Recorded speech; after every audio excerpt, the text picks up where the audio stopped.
Bienvenue sur Top Invest, la chaîne des top d'investissement. Ici, on parle essentiellement d'entreprises de qualité. Alors, on va mettre à jour notre note d'analyse qu'on avait effectuée ici sur AT&T. Je pense que c'était au mois de décembre de l'année précédente. OK, donc décembre 2022, ici, vous avez reçu cette note-ci. Elle est toujours d'actualité, d'accord? Donc, les éléments qui ont été mentionnés ici sont toujours d'actualité donc, vous pouvez remettre, voilà, par exemple, la stratégie de restructuration, de rationalisation du portefeuille de l'entreprise se déroule bien, etc. Donc, cette partie, elle est toujours d'actualité, d'accord? Et il faut également s'attendre à ce que des charges de restructuration au cours des 2 prochains trimestres, car la société continue de rationaliser ses activités. Bref, ces deux éléments-ci sont toujours d'actualité, d'accord? Donc, quand je vais prendre en considération la nouvelle note ici aujourd'hui, je les ai mis de côté ici parce que je l'ai déjà mentionné une fois. Sinon, on va avoir à peu près la même chose, ok? Donc, je rappelle que la note ici se base sur les derniers rapports financiers, ici l'écoute des conférences call. Donc, j'ai à peu près pris ce qui me semblait intéressant ici, ok? Donc, on va aller directement. Vous avez déjà, comme d'habitude ici, je rappelle toujours, ça fait toujours plaisir, un like, un abonnement. Et la note d'analyse en question est disponible pour tous les abonnés de la top newsletter, je rappelle bien, tout simplement parce que j'ai déjà mentionné AT&T par le passé. Donc, comme je l'ai dit ici, je vais mettre AT&T, Verizon, je pense également McDonald's dans ce que je vais appeler la focus list. Donc, c'est-à-dire que ce genre d'entreprise, on va les suivre ici pour le bien de la chaîne au complet ici. Donc, ce sont les entreprises sur lesquelles moi, je vais lire les rapports financiers, d'accord? Donc, je vais me faire violence à ces niveaux-là, ok? Donc, c'est égal, tout simplement parce que ce sont des entreprises qui, moi, m'intéressent, ok? Je vous ai dit que moi, j'ai un intéressement fiscal pour les entreprises nord-américaines et je rappelle toujours que ce n'est pas une chaîne de PEA ici, je parle de n'importe quelle entreprise et le but ici est de parler uniquement d'entreprises qualitatives. Je peux parler d'une entreprise chinoise comme une entreprise suédoise ou une entreprise belge, d'accord? Donc, parfois, on me dit ici que ouais, mais c'est mieux toujours de parler des entreprises dans le PEA, machin. Non, moi, voilà, vous comprenez que je parle de tout, d'accord? Uniquement des entreprises qualitatives, mais s'il fallait choisir, j'allais uniquement parler d'entreprises nord-américaines. Donc, quand je fais des notes d'analyse ici, c'est uniquement des entreprises nord-américaines parce que je n'ai aucun intéressement fiscal à aller investir. Et je vous comprends, d'accord, de bien vouloir investir dans le PEA et profitez-en pour ceux qui sont en France, pour ceux qui sont en Belgique, voilà. Ils n'ont pas les mêmes problèmes que ceux qui sont en France, ok?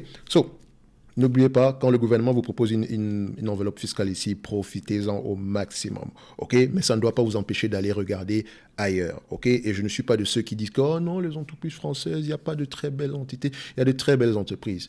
Essilor, on peut citer, comment on appelle ça, LVMH, on peut citer Kering, on peut citer quoi d'autre, Saint-Gobain, on peut citer Veralia qui n'est pas mal non plus, on peut citer Thermador qui n'est pas mal non plus, Pressia Molène qui n'est pas mal non plus. Je peux au moins citer 20 entreprises françaises qui sont bonnes, qui sont, voilà, qui sont très bien gérées et qui ont parfois même des avantages concurrentiels, ok, à l'international, d'accord? Il y a de la bonne qualité également de ce côté-là. Mais, comme je l'ai dit, regardez également à l'extérieur. De toutes les façons, dans le PEA, vous êtes limité à un certain niveau de montant d'apport. Donc, vous n'aurez pas le choix à un moment donné d'aller regarder ailleurs. Et c'est ce que je vous souhaite. D'accord? Donc, on va parler ici de AT&T, on a déjà eu à mentionner cette compagnie ici précédemment. D'accord? On y va directement. Alors, je vais juste zoomer ça un tout petit peu ici. Vous allez recevoir la note ici sans doute à la fin de cette vidéo aussi. Enfin, quand vous allez voir cette vidéo, vous l'aurez déjà reçue, comme celle que j'ai envoyée tantôt sur Verizon. Donc, les résultats d'exploitation de TNT au troisième trimestre ont... Non, excusez-moi. Ça, c'est pas celle-ci. Voilà la note, excusez-moi. C'est celle-ci qui est mise à jour. Troisième trimestre, on l'a envoyé en décembre. Donc, les résultats opérationnels d'AT&T au quatrième trimestre ont été solides. En effet, la société a annoncé un bénéfice ajusté pour la période de décembre de 0,61 $ par action, soit un peu moins que prévu à 0,62 qui était prévu ici, mais 0,04 $ de mieux que le consensus. C'est le huitième trimestre consécutif où le résultat ajusté est supérieur au consensus. AT&T est un titre à suivre depuis un certain temps. Et vous me connaissez, je pense que depuis mes premières vidéos sur AT&T, vous voyez que le raisonnement a évolué parce que je trouve que au début, je n'aimais pas le manager qui était en place, d'accord? Parce que pour moi, il était déjà, bon, je ne vais pas revenir dessus, bref. Mais au fur et à mesure que je lis à peu près sur la compagnie, je pense qu'il est en train de prendre les bonnes décisions présentement. Là, il redevient intéressant au point où, voilà, AT&T pour moi devient une entreprise à suivre, ok? Je ne fais pas partie de ceux qui se disent que oui, mais on a coupé le dividende, non. La réduction de dividendes, c'était une très bonne décision. OK? Donc, une entreprise ne va pas mourir parce qu'elle doit vous distribuer un dividende, ça n'a pas de sens. D'accord? C'est une bonne décision d'avoir coupé ce dividende et ça n'empêche même pas que l'entreprise continue à reverser un dividende assez élevé en date d'aujourd'hui. On continue. AT&T est un titre à suivre depuis un certain temps. Et jusqu'à présent, la direction a constamment mis en œuvre son plan de réduction des coûts et d'augmentation du chiffre d'affaires. La société a ainsi enregistré 6,4 millions de nouveaux abonnés nets au service sans fil au cours de la période de décembre et a augmenté le nombre de ses abonnés de 7,7% sur l'ensemble de l'année. Par rapport à Verizon, vous voyez qu'il y a une certaine différence. Mais comme je l'ai dit ici, Verizon, la réduction du nombre d'abonnés ici est due à une situation spéciale ici. D'accord? En l'occurrence, ici, je vais faire simple. Verizon, à un moment donné, de certains abonnés, je pense de la 3G ou de la 2G, ce réseau-là allait être complètement abandonné par Verizon. Donc, techniquement, si vous étiez un abonné post-payé de ces services-là, en fait, on vous a encouragé à aller prendre un téléphone intelligent ou bien pour migrer directement à la 4G, etc. Certaines personnes sont réticentes à changer, des choses comme ça. Donc, quand le réseau arrête de fonctionner, on les compte comme des personnes qui se sont désabonnées. OK? Mais quand on regarde en profondeur, ce n'est pas ça. Elle gagne énormément, elle gagne également des abonnés ici. Mais quand elle gagne des abonnés au détriment de qui? Vous devez savoir qu'il y a 3 grands groupes aux États-Unis en termes de télécom. Verizon, AT&T et T-Mobile. OK, pour classer Verizon premier, AT&T deuxième, T-Mobile troisième. Maintenant, il y a le reste. Le reste ici, vous pouvez voir les Comcast. Oui, Comcast. Vous pouvez également voir Charter également. Mais il y a également d'autres petits opérateurs. OK, comme également, je pense également qu'il y a TDS, un truc comme ça. Je pense que c'est TDS. Bref, je pense ou bien c'est Cellular System. Bref, il y a d'autres petites compagnies. Donc on les appelle, ce sont des compagnies ici, voilà, qui n'ont pas une envergure nationale. Donc ce sont des opérateurs régionaux ici. Quand AT&T gagne de nouveaux abonnés ici, où est-ce qu'elle va les prendre? Parce que tout le monde, que ce soit T-Mobile, que ce soit Verizon, chacun se bat pour garder ses abonnés. Hein. D'accord? Donc, où est-ce qu'elle va les prendre? De toute façon, on va y répondre. Moi, en tout cas, je pense que c'est ça. Hein. Je ne dis pas que c'est la véritable raison ici, mais voilà. Il semblerait quand même que pour moi, c'est à peu près ce que moi j'ai compris en filigrane par rapport aussi à la lecture des conference calls. OK? Par ailleurs, AT&T comptait l'an dernier 2,9 millions de nouveaux abonnés. L'an dernier, c'est-à-dire en 2022, 2021, de nouveaux abonnés nets à ces services de téléphonie post-payés et 280 000 nouveaux abonnés à la fibre optique. Donc, les perspectives d'avenir devraient être les mêmes. Donc, on devrait rester sur quelque chose d'assez solide également en 2023. Donc, en modernisant son réseau, l'entreprise est mieux à même de concurrencer ses principaux rivaux qui sont Verizon et T-Mobile. Cependant, ses concurrents ont également engagé des clients à un rythme effréné, donc enregistrer de nouveaux clients à un rythme effréné, si bien que nous pensons que la plupart des nouveaux clients proviennent soit d'opérateurs régionaux, soit de clients actuels qui ajoutent des lignes. D'accord?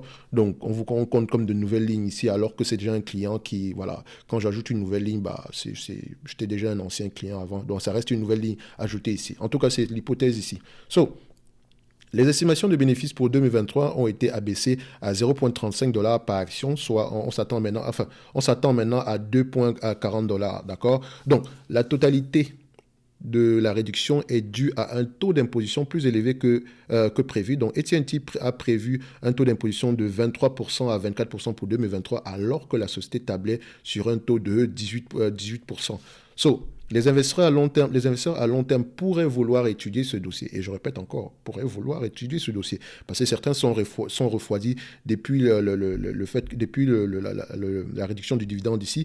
Et surtout, certaines personnes se basent uniquement sur le prix de l'action, etc.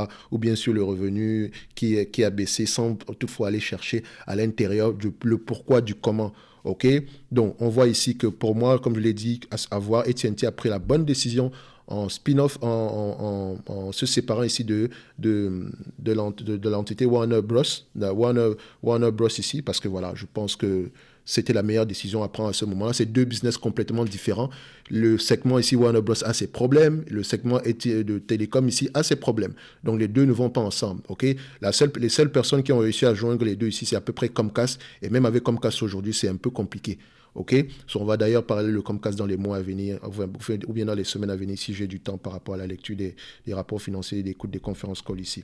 Donc, on revient ici sur la note d'analyse.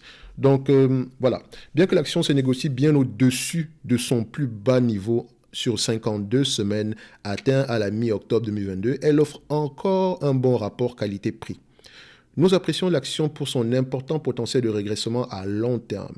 Et nous pensons que les investisseurs patients obtiendront de bons résultats avec cette action sur l'horizon 2026-2028 si et seulement si le management garde le cap par rapport aux marges, aux marges et aux bénéfices nets actuels.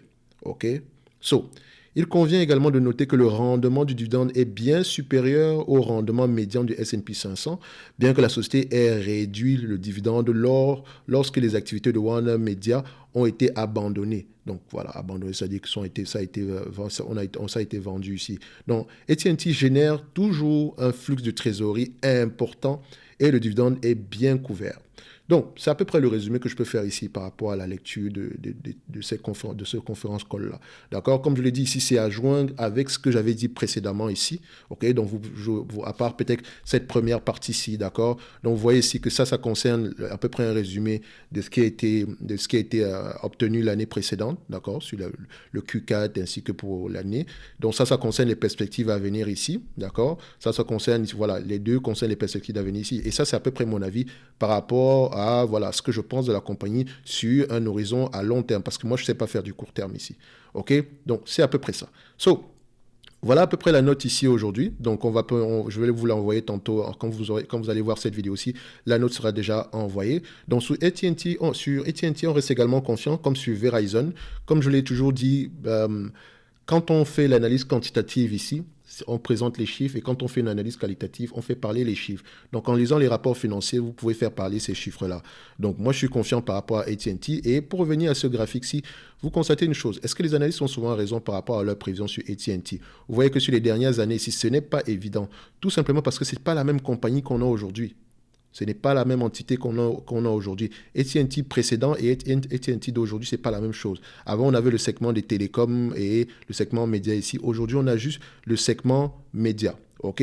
Donc, si on se fie aux bénéfices nets attendus sur les mois à venir, donc disons ici, on s'attend à 2,40 $ ici en 2023.